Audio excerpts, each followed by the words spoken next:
ಅಧ್ಯಕ್ಷರಾಗಿ ಎರಡನೇ ಬಾರಿಗೆ ಡೊನಾಲ್ಡ್ ಟ್ರಂಪ್ ಆಯ್ಕೆ. ಕುಚ್ಕು ದೋಸ್ತ್ ಟ್ರಂಪ್ಗೆ ಗ್ರೀಟ್ ಮಾಡಿದ ಮೋದಿ.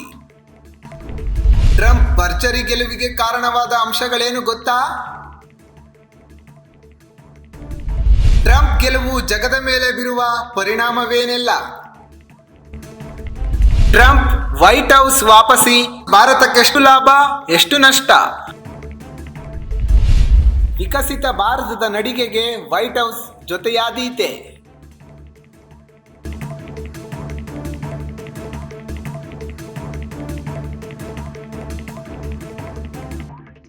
ವೀಕ್ಷಕರೇ ಪ್ರಣಾಮಗಳು. ಇದು ನಿಮ್ಮ ವಿಶ್ವ ಪ್ಲಸ್ ಟಿವಿ.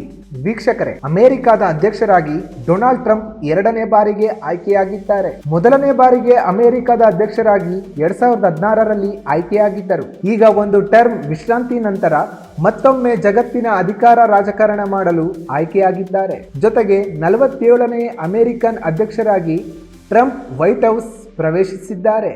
ನಮಸ್ತೆ ಟ್ರಂಪ್ ವಿಶಿಷ್ಟ ಔತಣ ನೀಡಿ ಜಗವೇ ಭಾರತದ ಕಡೆ ನೋಡುವಂತೆ ಮಾಡಿದ್ದ ಪ್ರಧಾನಿ ನರೇಂದ್ರ ಮೋದಿ ಈಗ ತಮ್ಮ ಆತ್ಮೀಯ ಮಿತ್ರನ ಭರ್ಜರಿ ಗೆಲುವಿಗೆ ಆನಂದಿತರಾಗಿ ಅಭಿನಂದಿಸಿದ್ದಾರೆ. ಮೋದಿ ತಮ್ಮ ಟ್ವಿಟರ್ ಖಾತೆಯಲ್ಲಿ ಟ್ರಂಪ್ ತನ್ನ ಗೆಳೆಯ ಎಂದು ಬರೆದುಕೊಳ್ಳುವುದರ ಜೊತೆಗೆ ಟ್ರಂಪ್ ಗೆಲುವು ನಿಶ್ಚಿತ ಎಂಬುದು ಖಾತ್ರಿಯಾಗುತ್ತಿದ್ದಂತೆ ಬುಧವಾರ ರಾತ್ರಿಯೇ ಫೋನ್ ಮಾಡಿ ಗೆಳೆಯ ಟ್ರಂಪ್ ಅವರಿಗೆ ಸಾಧನೆ ಕುರಿತು ಪ್ರಶಂಸೆ ವ್ಯಕ್ತಪಡಿಸಿದ್ದಾರೆ.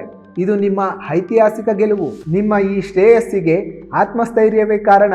ನಿಮಗೆ ಅಭಿನಂದನೆಗಳು.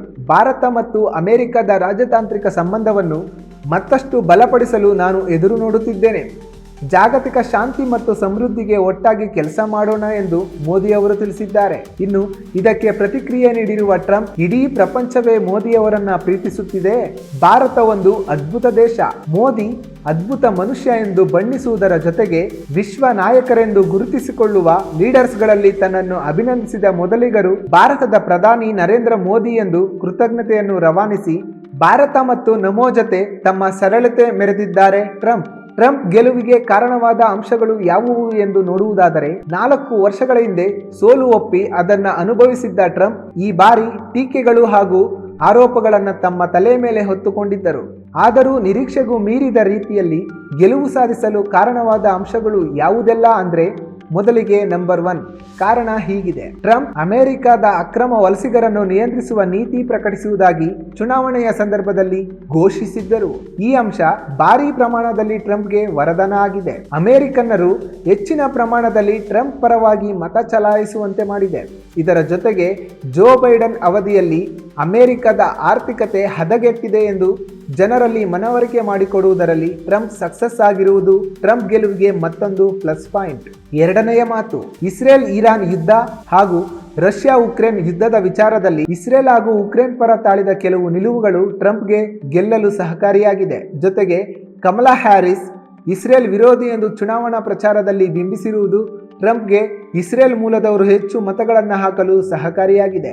ಮೂರನೆಯದಾಗಿ, ಚುನಾವಣಾ ಸಮಯದಲ್ಲಿ ಟ್ರಂಪ್ ಅನ್ನು ಹತ್ಯೆ ಮಾಡಲು 2 ಬಾರಿ ಪ್ರಯತ್ನ ನಡೆದಿತ್ತು. ಇದರಿಂದ ಟ್ರಂಪ್ ಮೇಲೆ ಅಮೆರಿಕರನ್ನಲ್ಲಿ ಅನುಕಂಪದ ಅಲೆ ಬರಲು ಕಾರಣವಾಗಿತ್ತು.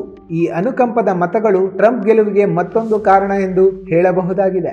4ನೆಯದಾಗಿ, ಟ್ರಂಪ್ ಬಲಪಂಥೀಯ ನಿಲುವುಗಳನ್ನು ತೆಗೆದುಕೊಂಡು ಹಿಂದೂಗಳ ಪರ ಹೆಚ್ಚು ಮಾತನಾಡಿದ್ದು ಮತ್ತು ಕಮಲಾ ಹ್ಯಾರಿಸ್ ಎಡಪಂಥೀಯರು ಎಂದು ಚುನಾವಣಾ ಪ್ರಚಾರದಲ್ಲಿ ಬಿಂಬಿಸಿದ್ದರು. ಕಮಲಾ ಹ್ಯಾರಿಸ್ ಭಾರತದ ಮೂಲದವರಾದರೂ ಎಡಪಂಥೀಯರು ಎಂದು ಬಿಂಬಿಸಿದ್ದಕ್ಕಾಗಿ ಭಾರತೀಯ ಮೂಲದವರು ಹೆಚ್ಚಾಗಿ ಟ್ರಂಪ್ ಪರ ಮತ ಚಲಾಯಿಸಲು ಕಾರಣವಾಗಿದೆ. 5ನೆಯದಾಗಿ, ಬೈಡನ್ಗೆ ವಯಸ್ಸಾದ ಕಾರಣ ಅವರು ಸ್ಪರ್ಧೆಯಿಂದ ಕೊನೆ ಕ್ಷಣದಲ್ಲಿ ಹಿಂದೆ ಸರಿದಾಗ ಆ ಕೊನೆ ಕ್ಷಣದಲ್ಲಿ ಕಮಲಾ ಹ್ಯಾರಿಸ್ ಸ್ಪರ್ಧೆಗೆ ಇಳಿದಿದ್ದು ಟ್ರಂಪ್ಗೆ ಹೆಚ್ಚು ಸಹಕಾರಿಯಾಗಿ ಟ್ರಂಪ್ ಹೆಚ್ಚು ಮತಗಳನ್ನು ಗಳಿಸಲು ಕಾರಣವಾಗಿದೆ. ಇದರಿಂದ ಕಮಲಾ ಹ್ಯಾರಿಸ್ಗೆ ಚುನಾವಣೆಗೆ ಸಿದ್ಧತೆ ನಡೆಸಲು ಹೆಚ್ಚು ಸಮಯ ಸಿಗದೇ ಇರುವುದು ಕಮಲಾ ಹ್ಯಾರಿಸ್ ಪರಾಭವಗೊಳ್ಳಲು ಕಾರಣ ಎಂದು ಹೇಳಲಾಗುತ್ತಿದೆ. ಟ್ರಂಪ್ ಗೆಲುವು ಜಗತ್ತಿನ ಇತರೆ ರಾಷ್ಟ್ರಗಳ ಮೇಲೆ ಯಾವ ಪರಿಣಾಮ ಬೀರಬಹುದು ಎಂದು ನೋಡುವುದಾದರೆ, ಪ್ರಮುಖವಾಗಿ ಇಸ್ರೇಲ್ ಗಾಜಾ ಯುದ್ಧ ಹಾಗೂ ರಷ್ಯಾ ಉಕ್ರೇನ್ ಸಮರದಲ್ಲಿ ಅಮೆರಿಕ ಮಹತ್ವದ ಪಾತ್ರ ವಹಿಸಲಿದೆ. ಇರಾನ್ ಹಾಗೂ ಇಸ್ರೇಲ್ ಯುದ್ಧದಲ್ಲಿ ಇಸ್ರೇಲ್ಗೆ ಜೋ ಬೈಡನ್ ನೀಡಿದ್ದ ನೆರವಿನ ಪ್ರಮಾಣ ಟ್ರಂಪ್ ಮತ್ತಷ್ಟು ಹೆಚ್ಚಿಸಲು ಸಾಧ್ಯತೆ ಇದೆ. ಇದರ ಜೊತೆಗೆ ಟ್ರಂಪ್ ಗೆದ್ದ 24 ಗಂಟೆಗಳಲ್ಲಿ ರಷ್ಯಾ ಉಕ್ರೇನ್ ನಡುವಿನ ಯುದ್ಧ ನಿಲ್ಲಿಸುವುದಾಗಿ ಹೇಳಿಕೊಂಡಿದ್ದರು. ಹೀಗಾಗಿ ಅಮೆರಿಕ ಉಕ್ರೇನ್ಗೆ ನೀಡುತ್ತಿದ್ದ ನೆರವು ನಿಲ್ಲಿಸುವ ಆತಂಕ ಉಕ್ರೇನ್ಗೆ ಇದೆ ಎಂದು ಹೇಳಬಹುದು. ಟ್ರಂಪ್ ಗೆಲುವಿನಿಂದ ಭಾರತದ ಮೇಲೆ ಯಾವೆಲ್ಲ ಪರಿಣಾಮಗಳು ಬೀರಬಹುದು ಎಂಬುದನ್ನು ನೋಡುತ್ತಾ ಹೋಗುವುದಾದರೆ, ಟ್ರಂಪ್ ಜಯಗಳಿಸಿರುವುದು ಭಾರತಕ್ಕೆ ಸಾಕಷ್ಟು ಅವಕಾಶಗಳನ್ನ ತಂದುಕೊಡಬಹುದು ಮತ್ತು ಹಲವು ಸವಾಲುಗಳು ಎದುರಿಸಬೇಕಾಗುತ್ತದೆ. ವಲಸೆ, ವ್ಯಾಪಾರ, ಮಿಲಿಟರಿ ಹೀಗೆ ನಾನಾ ಕ್ಷೇತ್ರಗಳಲ್ಲಿ ಟ್ರಂಪ್ ಪ್ರಮುಖ ಬದಲಾವಣೆಗೆ ಪುನರಾಯ್ಕೆ ಮಾಡಬಹುದಾಗಿದೆ. ಇದರಿಂದ ಭಾರತದ ಮೇಲೆ ಪರಿಣಾಮ ಬೀರಬಹುದು. ವ್ಯಾಪಾರದ ವಿಷಯದಲ್ಲಿ ಟ್ರಂಪ್ ಭಾರತದ ಮಿತ್ರ, ಆದರೆ ಭಾರತದಲ್ಲಿ ಅಮೆರಿಕದ ಸರಕುಗಳಿಗೆ ತೆರಿಗೆ ವಿಧಿಸಿದರೆ ಭಾರತದ ಸರಕುಗಳಿಗೆ ದುಬಾರಿ ತೆರಿಗೆ ವಿಧಿಸುವುದಾಗಿ ಕಳೆದ ಬಾರಿ ಧಮಕಿ ಹಾಕಿದ್ದರು. ಹೀಗಾಗಿ ಭಾರತದ ರಫ್ತು ಉದ್ಯಮಕ್ಕೆ ಆತಂಕ ಇದ್ದೇ ಇದೆ. ಮಿಲಿಟರಿ ವಿಷಯದಲ್ಲಿ ಭಾರತದಿಂದ ಅಮೆರಿಕಕ್ಕೆ ಲಾಭವೇ ಹೆಚ್ಚು. ರಕ್ಷಣಾ ಕ್ಷೇತ್ರದಲ್ಲಿ ಭಾರತದ ಮಿತ್ರನಾಗಿಯೇ ಇರುತ್ತಾರೆ ಟ್ರಂಪ್. ಆದರೆ ರಾಜತಾಂತ್ರಿಕ ಅನಿವಾರ್ಯತೆಗಳು ಹೇಗೆ ಉದ್ಭವಿಸುತ್ತವೆ ಎಂಬುದರ ಮೇಲೆ ಭಾರತಕ್ಕೆ ಆಗುವ ಲಾಭಾಂಶಗಳನ್ನು ಲೆಕ್ಕ ಹಾಕಬೇಕಾಗುತ್ತದೆ. ಒಟ್ಟಿನಲ್ಲಿ ಟ್ರಂಪ್ ಮರು ಆಯ್ಕೆಯನ್ನು ಭಾರತ ಎಚ್ಚರದಿಂದ ತನ್ನ ಎಲ್ಲಾ ನಿಲುವುಗಳನ್ನು ತೆಗೆದುಕೊಳ್ಳಬೇಕಾಗುತ್ತದೆ. ಅಮೆರಿಕ ಹಾಗೂ ಭಾರತದ ರಾಜತಾಂತ್ರಿಕ ಒಪ್ಪಂದಗಳನ್ನು ಮಾಡಿಕೊಳ್ಳುವಾಗ ಭಾರತ ಎಚ್ಚರ ವಹಿಸಿ ತೆಗೆದುಕೊಳ್ಳುವ ನಿರ್ಧಾರಗಳು ಮಾತ್ರ ಅಮೆರಿಕ ಹಾಗೂ ಭಾರತದ ಸ್ನೇಹ ಸಂಬಂಧ ಮತ್ತಷ್ಟು ಬಲಿಷ್ಠಗೊಳ್ಳಲು ಸಾಧ್ಯವಾಗುತ್ತದೆ.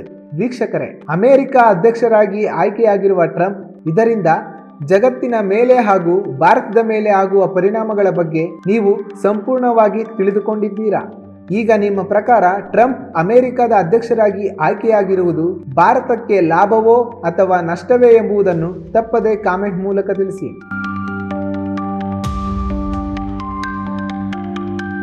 ಇಂಟರ್ನ್ಯಾಷನಲ್ ನ್ಯೂಸ್ ಡೆಸ್ಕ್, ವಿಶ್ವ ಪ್ಲಸ್ ಟಿವಿ. ವಿಶ್ವ ಪ್ಲಸ್, ಜನಹಿತಕ್ಕಿದು ಜ್ಞಾನದ ಜಾಲ.